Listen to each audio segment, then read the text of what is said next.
به نام خدای مهربان. سلام. تو این ویدیو میخوام یکی از داستانهای ماورایی درگیری ملامون امیرالمومنین با اجنه رو تعریف کنم براتون. البته این داستانی که میخوام تعریف کنم یه تیکه هایش توی حتی اینترنت هم پیدا میشه. داستان اطرفه هستش.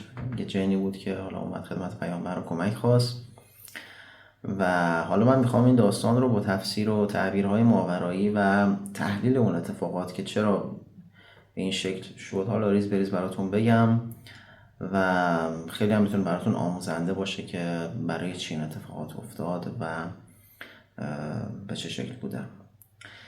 بریم سراغ داستان. ببینید، داستان این بوده که یکی از اجنه‌ای که مسلمون شده بودن و ایمان آورده بودن توی طایفه‌شون یه عده‌ای با اونها مخالفت میکنن و شروع میکنن با آزار اذیت اونها، یا در واقع اون منابعی که دارن، منابع ارتزاقی خودشون رو به اونا میبندن و خلاصه اذیتشون میکنن به شکل‌های مختلف و باعث مشکلات جدی برای اینا میشن که دیگه کار میرسه به جایی که اون جن میاد از پیامبر بزرگوارمون کمک درخواست میکنه. ببین، از امام علی کمک درخواست نکرد، اول از پیامبر کمک درخواست کرد. خب و حضرت به مولامون مأموریت میده. حالا ببین به این شکله که ببین اول حالا مثلا تو اینترنت اگر بخونید اینجوری میگه که یه موجودی اومد خدمت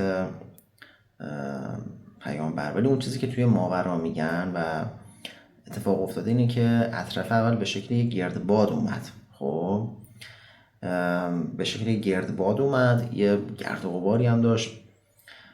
پیامبر و یارانش توی جمعی با هم دیگه نشسته بودن و ایشون داشت براشون صحبت میکرد و در این که صحبت میکرد یهو نگاه پیامبر به اون گردباده میفته و متوجه میشه دیگه. حالا دیگه پیامبر خودش دید ماورایی بسیار بالایی داره دیگه، متوجه میشه که داستانی هست و حتما یکی از اجنه اومده حالا میخواد یه صحبتی بکنه. و ببین چرا حالا به شکل گردباد اومد. ببین من میخوام اینو براتون باز بکنم چون ممکنه برای خیلی این اتفاق بیفته. ببینید، اجنه خیلی از مواقعی که بخوان خودشون رو برای یه انسانی ظاهر بکنن مجبور میشن که از عناصر طبیعت استفاده بکنن. خب که حالا تو اینجا اطراف اومده گردباد رو انتخاب کرده. خب و ببین باد هم یه سرعت بالا و یک انرژی بالا داره و تغییر پذیری داره که برای کالبد اون جن، چون اون خودش نیومده کالبدش رو فرستاده، خیلی گزینه مناسبیه که با این شکل بخواد ظاهر بشه. خب دومین دلیلش اینه که اون جن خواسته به شخصیت پیامبر و جایگاه ایشون یه احترامی بذاره. من توی ویدیویی بود که در مورد لزوم حال بینی مدیوم ها بود، فکر میکنم آره هم یک دو تا ویدیو قبل بود، گفتم که یک جن وقتی میخواد خودش رو برای شما ظاهر بکنه، اونی که شعور داره، ادب داره و برای شما احترام میذاره، اول به شما مدیوم، حالا آدم عادی که اصلا نمیتونه ظاهر کنه، به شما مدیوم که میخواد خودش ظاهر کنه اول حالش رو نشون میده. خب اول حالش رو نشون میده، بعد شما میگی که حالا خودتو به من نشون بده، اون خودش رو به شما نشون میده. حالا بسته به سطح مدیومیت حالا یه چیزی ازش میبینی که خب معمولا یه تو اون سطوح چهرهش رو کامل میبینی. خب حالا اینم اومده همین کارو کرده، منتها چون میخواسته تو جمع اونها بقیه اصحاب هم ببینن حاله نبوده.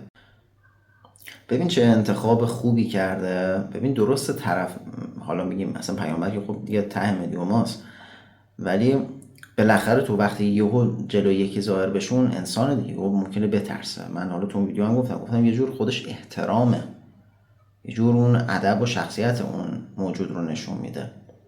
خب و دلیل دیگه انتخاب خوبش هم این بود که با اون باد یه جوری فهموند که یه موجودی هم اومده به بقیه یاران پیامبر، حالا ممکن در اون سطح اصلا نباشن، ممکن اصلا مدیوم نباشن، به اونا فهمونده که یه موجودی اومده ولی ظاهر خودش رو نشون نداده. یعنی یه جوری که اون هم تو جمعشون ظاهر بشه، خب معلومه میترسن دیگه. توجه این موارد موجودات نورانی رعایت میکنن. خب خب و شما یه همچین رفتاری یهو ازشون نمیبینید، مثلا یهو جلوی، مگر اینکه خب طرف ارتباط قبلی داشته باشه دیگه. و اگه ارتباطات قبلی باشه خب دیگه اون آدم عادت داره و براش اوکیه، حالا مثلا ممکنه تو خونش باشه یا جای دیگه باشه. بریم سراغ ادامه داستان. خب ایشون میاد خدمت پیامبر، سلام میکنه و میگه که من به شما پناه آوردم و لطفا یه نفری رو از جانب خودتون بفرستید که بیاد بین ما و توی قوم ما که این اختلاف پیش اومده، این ستمی که یه عده‌شون دارن به ما میکنن رو خلاصه طبق احکام خداوند در واقع حکم کنه و خلاصه تعادل رو برقرار بکنه. خب تعادل رو به هم ریخته بودن تو قوم. این جن از قبیله بنی کاخ بود. خب و جز اون اجنهایی بودش که قبلا استراق سم میکردن، یعنی خیلی قدیمی بود این جن و عمر خیلی بالایی داشت. همونایی بود که قبلا میرفتن تو آسمون استراق سم میکردن که بعد حتی آیه‌اش اومد خداوند منعشون کرد، یه سری دروازه های آسمون بسته شد به خاطر همین حرکت های این دوستان. حالا این آقا اومد پیش پیامبر و گفتش که یه عده توی قوم ما از نظر قدرت از ما قوی ترن، یعنی نیروی بیشتری دارن و به یه سری آب و چراگاه و حیوانات ما ضرر میرسونن. خب حالا چرا داستان چیه؟ مگه اونا هم آب و چراگاه و حیوانات دارن؟ بله، ببینید توی بعد خودشون، توی لایه خودشون اونا هم زندگی دارن و زندگیشون شباهت‌هایی با زندگی ما داره. حالا درسته گفته چراگاه، ولی منظورش همون تغذیه‌های انرژیاییه. متوجه شدید؟ اینجوری نیست که مثل همون چراگاه انسانی باشه، یه شبیهن.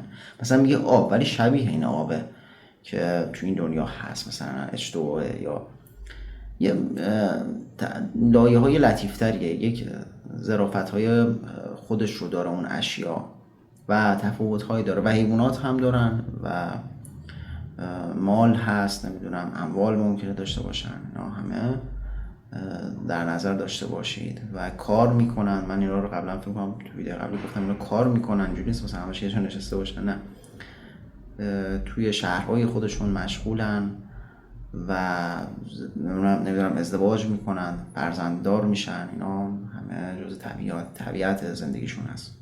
در ادامه این آقا در خدمت پیامبر که بوده، پیامبر ازش میخواد که چهره واقعی خودت رو به ما نشون بده.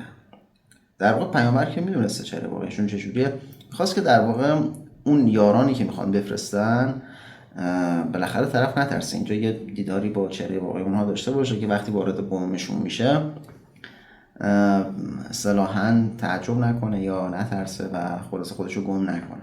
چهره واقعی خودشو نشون میده و یه صورت خیلی دراز و یه چشمایی که خیلی دراز بودن داشته، اونجوری که حالا گفتن، و دندونای یه خورده دندونای خاصی داشته، شبیه مثلا حیوانات درنده بوده دندونهاش، میگم اجنه قیافه‌های خاصی دارن و حالا یه خورده اصحابی که دور پیامبر بودن یه خورده اول تعجب میکنن، میگم در واقع در پیامبر یه جوری داشته آماده میکرده اونها رو، ولی خب خیلی زود اوکی میشن. و بعد پیامبر میاد از اطرافه که همین جنی که بهش پناه آورده بود تعهد میگیره که بایستی این فردی که من برای تو میفرستم، یعنی همراه تو میفرستم که بیاد تو قومت و اوضاعتون رو درست بکنم، باید خودت سالم برش گردونی.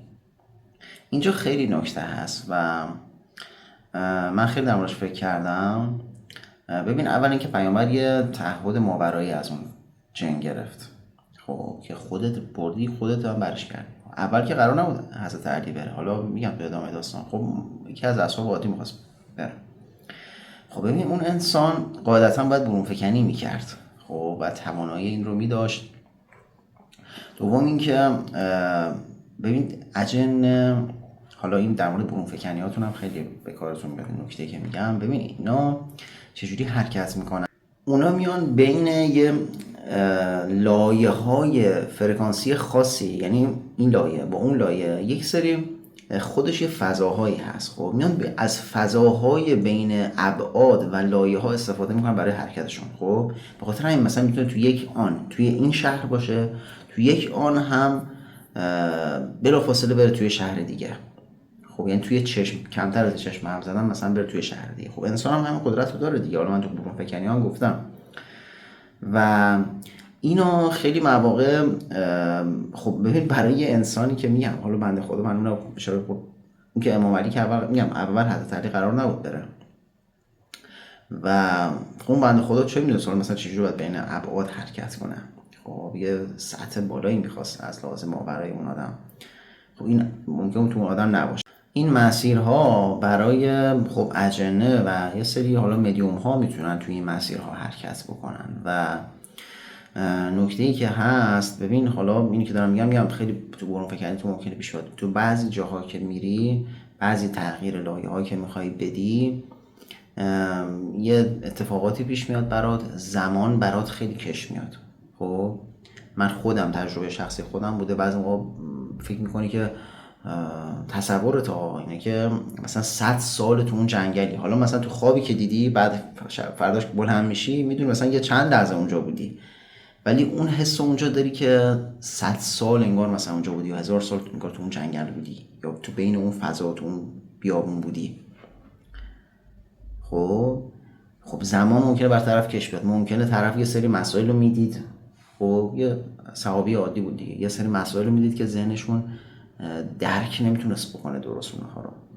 خب اصلا این طرف گیج میشد، کلا به قول معروف تو بین ابعاد اصلا گم میشد، براش مشکلات بود پیش میومد. خب و اینها همه ممکن بود و اجنه میگم اینا خب بلدن. خب اینا از بابت حرکت در ابعاد و دنیای ماورا از انسانهای عادی خب خیلی اطلاعاتشون بیشتره و توانشون بیشتره و بیشتر، یعنی بلدنن که قدرتشون بخواد بالاتر باشه، خب علمشون یه مقدار بیشتره و خب داستان سیستم زندگیشون خب خیلی فرق میکنه. اینجا نشون میده که پیامبر بزرگوار ما چقدر حواسشون جمع بوده که ممکنه که این فردی که میره خودش نتونه برگرده. میدونید چی میگم؟ چرا؟ چون یه برون فکنی خیلی خاصی قرار بود انجام بشه و خودش ممکن بود نتونه برگرده و اینجوری هم یه جوری امنیت اون رو حفظ کرد و هم راه بازگشت اون رو در واقع اوکی کرد و خیال اون افراد هم راحت میشد که خودشون برن چجوری برگردن، خب خودشون برن تو عالم ماورا و برگردن، کار انسانای عادی نبود. میگم خیلی مواقع پیش میاد که شما مثلا یه برون فکنی میکنی، بعد که بیدار میشی مثلا میدونی که حالا این خواب توی دنیای انسانی شاید نهایت مثلا 5 دقیقه طول کشیده باشه، ولی انگار اونجا برای چند روز گذشته. خب زمان کش میاد، زمان عوض میشه و مدل گذران زمان عوض میشه. حالا نمیدونم واقعا اینا رو چجوری براتون توضیح بدم، یه خورده باید خودتون یه سری تجربه رو داشته باشید. حالا ادامه داستان و تحلیل و تفسیرش رو برای اینکه ویدیو خیلی طولانی نشه توی ویدیو دیگه خدمتتون عرض میکنم و فعلا شما رو به خداوند میسپارم. ممنونم از حمایت هاتون. ان شاءالله که در پناه خداوند نور و صفا باشید. فعلا خدا نگهدارتون.